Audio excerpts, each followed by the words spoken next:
Olá, bom dia amigos e amigas aqui do canal Dica de hoje. Hoje é dia de sábado, dia da gente falar um pouco mais sobre macroeconomia e nessa última semana saiu um fato que é muito importante, que foi o PIB do Brasil, né? O Produto Interno do Bruto do Brasil foi divulgado e veio aí um resultado de queda de 9,7% frente ao trimestre anterior, né? E a gente vai dar uma olhada nisso, se esse resultado foi realmente ruim, se ele já era esperado e como foram os outros países também. A gente vai ver também quais foram os setores que mais caíram e quais foram aqueles que se mostraram resilientes. Tiveram setores sim que subiram e setores que subiram forte, aí 6%, coisas do gênero.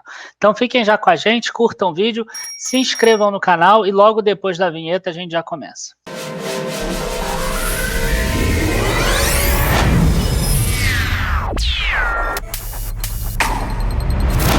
Bom, pessoal, o que eu quero falar para vocês é o seguinte: esse PIB meio menor já era esperado, né? A gente sabe que o coronavírus ele veio lá da Ásia e na Ásia ele começou ali a ficar mais forte em janeiro e aí ele foi migrando para a Europa e aqui no Brasil a gente teve um fechamento aí mais forte somente na segunda quinzena de março. Então, PIB do primeiro trimestre do Brasil foi menos 2,5% frente ao quarto trimestre de 2019 já desazonalizado, e aí agora a gente teve menos 9,7%. O que é importante a gente entender é que na Ásia aconteceu antes, então o segundo trimestre da Ásia, ele talvez vai ser parecido com o que a gente deve ver no nosso terceiro trimestre. Alguma coisa fechada e alguma coisa já ok, já aberta, maior parte da economia já funcionando de novo. A gente não pode se comparar tanto com a Europa também, porque a Europa pegou mais em fevereiro, ela já pegou aí a metade do trimestre com a economia funcionando mais ou menos e funcionando bem. A gente tem que se comparar mais com os países da América.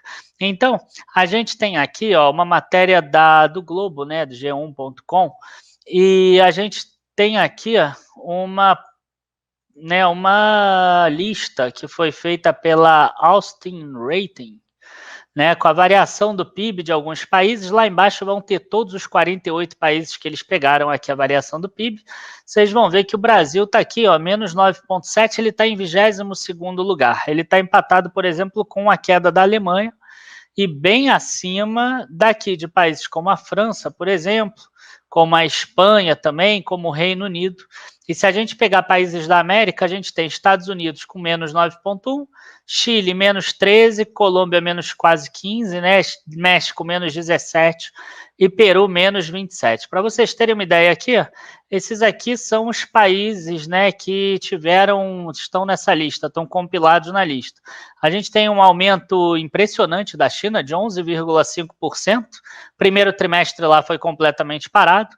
Então, pode ser que o nosso terceiro trimestre a gente tenha uma alta forte com relação ao segundo trimestre.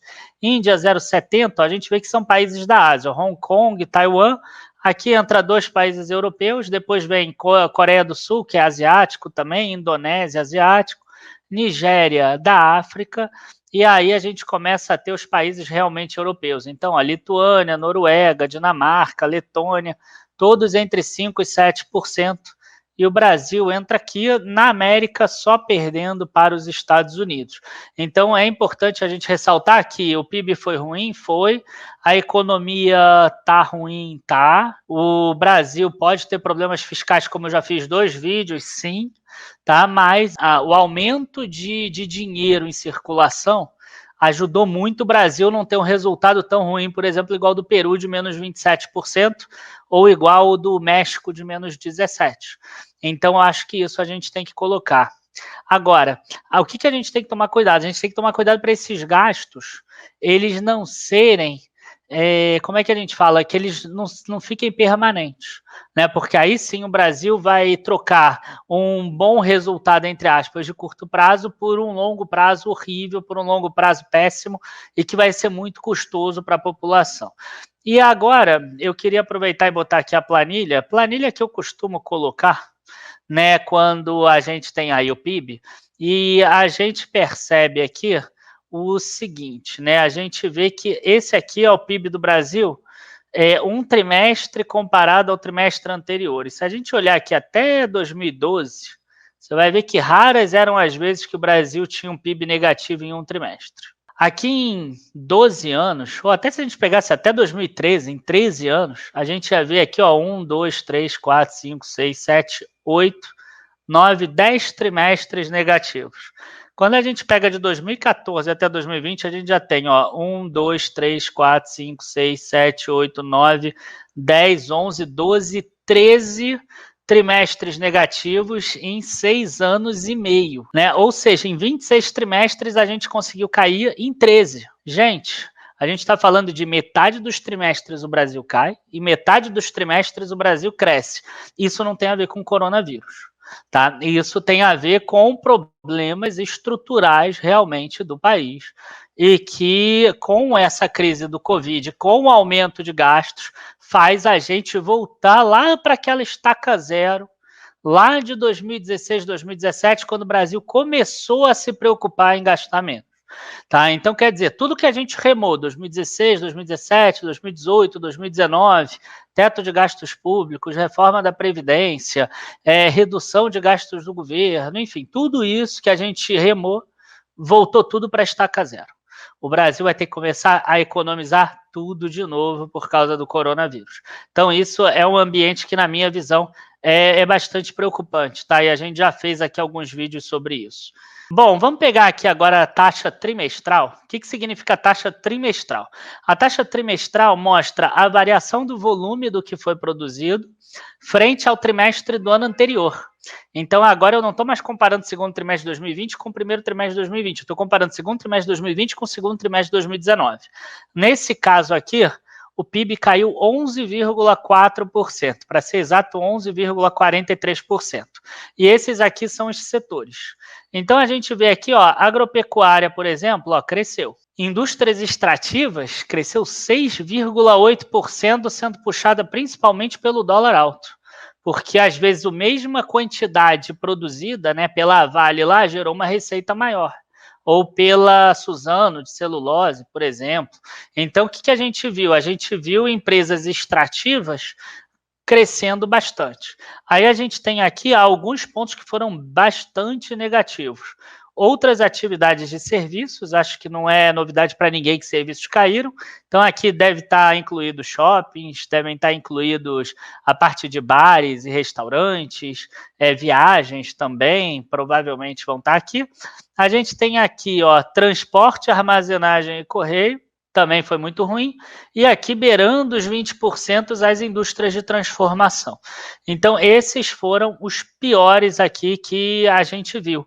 E um outro que é importante a gente citar, que foi muito fraco, é esse aqui, ó, impostos. E isso mostra como a arrecadação do Brasil caiu. Claro que a gente, como cidadão, a gente sempre quer pagar menos imposto, né? Porque a gente quer ser menos onerado. Mas se o país ele tiver menos dinheiro também, isso é um risco de longo prazo para nós próprios, né? Para a nossa própria vida aqui no próprio país. E aí a gente vem aqui para a ótica da demanda dos produtos e serviços.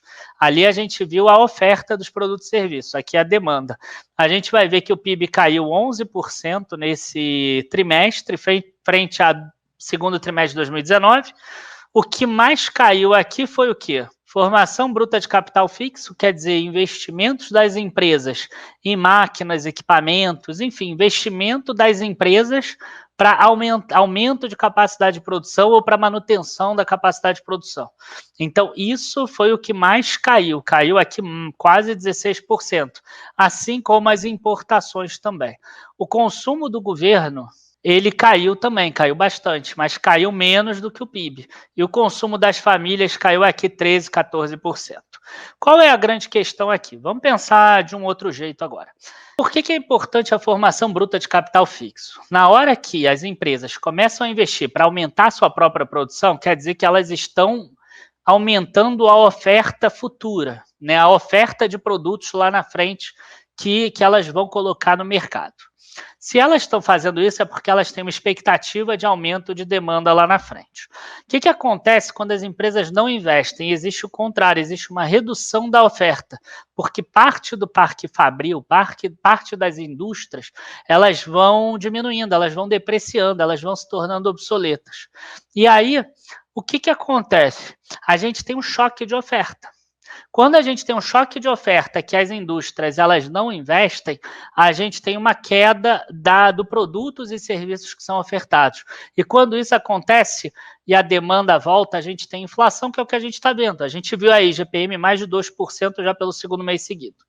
Então, gente, esse é um grande ponto. E a gente cantou lá atrás a pedra, em março e abril, que ia ter inflação. E o pessoal falou, não tem demanda. Eu falei, não precisa de demanda para ter inflação.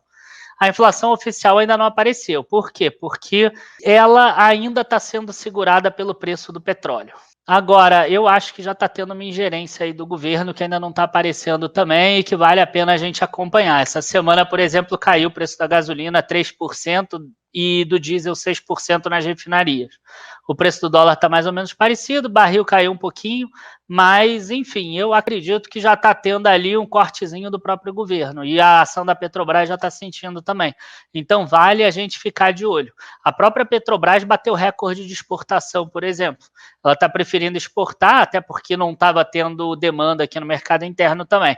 Então, é um ponto que eu estou de olho. Tá, em relação ao petróleo, se a gente não está tendo a inflação represada por causa do petróleo. E outra coisa que eu queria mostrar para vocês aqui é que vocês viram que a formação bruta de capital fixo caiu muito e a importação caiu muito.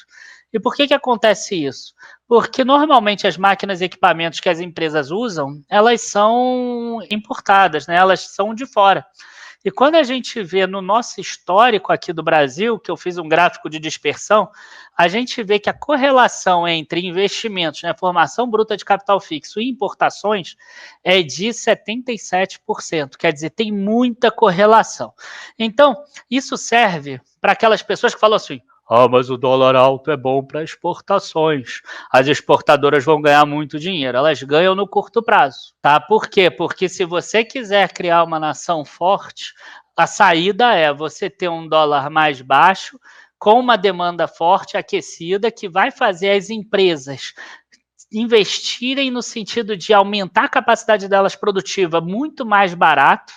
Elas vão ter a formação bruta de capital de fixo delas vai custar muito menos, porque elas vão conseguir comprar a mesma máquina e equipamento por um valor muito menor. Hoje, por exemplo, uma empresa que quer comprar máquinas e equipamentos, ela vai pagar aí 50%, 40%, 50% a mais do que ela pagava em 2019, por exemplo, porque o dólar subiu 40%, 50% a mais. O investimento lá de Puma, da Klabin, 2 bilhões de dólares, o que era 7,5 bilhões, talvez já seja 9,5, 10 bilhões. Isso não afeta a Klabin porque o produto que ela vende é cotado em dólar, então para ela não faz diferença. O que ela vai gastar mais em investimento, ela vai ganhar de receita. Mas para algumas empresas isso não é uma realidade. Para algumas empresas o investimento é em dólar, mas a receita é em real. E isso pega muito algumas empresas aéreas, por exemplo, compra o avião em dólar e a passagem aqui no Brasil é em real. Como é que ela vai fazer? Então, quer dizer, tem alguns setores que são muito afetados e que vão acabar investindo muito menos por causa disso. E isso é um risco de longo prazo, inclusive para a arrecadação do governo. Tá? Então, eu acho um tiro no pé pensar no curto prazo, no dólar alto, como algo bom para as contas públicas, porque a reserva do Brasil é alta em dólar, e também por causa das exportadoras. Uma coisa que é interessante a gente observar é essa outra imagem aqui de valores correntes, tá? Aqui vocês vão ver que a variação é um pouco menor, porque aqui a gente não está incluindo inflação do período. A gente está pegando os valores correntes. Então, o PIB do Brasil foi quase 1,8 trilhão no segundo trimestre de 2019 e está aqui, 1,65 trilhão de reais agora no segundo trimestre de 2020. Consumo das famílias também caiu muito. Formação bruta de capital fixo, parece aqui que é menos, mas caiu muito também percentualmente. Mas o consumo do governo subiu, tá? Quando a gente olha valores correntes. Tá? A gente viu lá que caiu 8% com relação ao PIB, mas você vê aqui que em valores correntes esse gasto saiu de 360 bilhões de reais para 370 bilhões de reais. Aí vocês vão falar assim, poxa, não tem nada positivo nesse PIB do Brasil? Cara, tem. Uma coisa está positiva aqui. E tem a ver com a poupança e a capacidade de financiamento. O que aconteceu foi o seguinte, o Brasil ele tem alguns ajustes aqui em relação ao PIB para chegar na renda nacional bruta. Então, a gente tem aqui uma renda nacional bruta de 1.627 bilhões de reais nesse trimestre, tá? E aí a gente tem a despesa de consumo final, que nada mais é do que a soma do consumo das famílias com o consumo do governo, os gastos do governo. Então, sobrou aqui 256 bilhões de poupança agregada, tá? E essa poupança agregada soma o governo e mais o setor privado. E aí aqui 220 bilhões foram os investimentos, a formação bruta de capital. Tá? E aqui não é formação bruta de capital fixo, aqui inclui a variação de estoques também. Então a gente vê aqui que no final que 37 bilhões de reais não foram gastos da poupança que foi criada pelas empresas. Isso está muito ligado com o não aumento de estoque de produto acabado, por exemplo. Isso está muito ligado, por exemplo, nas empresas, com a questão de preservar caixa nesse segundo trimestre. Isso está muito ligado com algumas questões que a gente acabou vendo nas empresas que fizeram elas retraírem um pouco os investimentos. Então, quer dizer, o caixa das empresas até eles aumentaram um pouco. Então, o ponto de partida para as empresas voltarem a investir talvez seja um pouco mais rápido do que uma situação normal. E para vocês terem uma ideia, de 2003 a 2007 aqui que o Brasil teve um crescimento mais forte, a gente consegue ver que os pontos centrais aqui, ó, de 2004 a 2006, o Brasil teve sempre uma poupança maior do que a formação bruta de capital fixo. Então, quer dizer, o Brasil sempre estava tendo capacidade de financiamento maior. Então, isso pode ser algo positivo. É o que eu tiro aí de positivo, além lá da indústria extrativa, que cresceu 6%, e o agro cresceu 2 e pouco. Tá? Mas são muito pequenos em relação ao total do PIB brasileiro, né? Quando serviços caem, a gente está falando de 70% caindo. Agradeço a todos, espero que vocês tenham gostado desse vídeo. Se vocês gostaram, deixem o seu like e se inscrevam no canal também. Não deixem de aparecer no nosso Instagram também. Agora a gente está querendo jogar a gente para lá, que eu estou com um projeto de começar a colocar vídeos também lá no Instagram. Então a gente vai começar a ter vídeos praticamente todos os dias, se a gente incluir os no Instagram. Então não deixem de entrar lá, vai aparecer o QR Code aqui, ou já está aparecendo em algum lugar, para vocês entrarem lá no Instagram. Também está na descrição do vídeo. Um abraço a todos, não deixem de acompanhar a gente nas outras redes sociais, sites, áreas de membros, nossas áreas de assinantes que estão aí na descrição do vídeo. Até a próxima e tchau, tchau.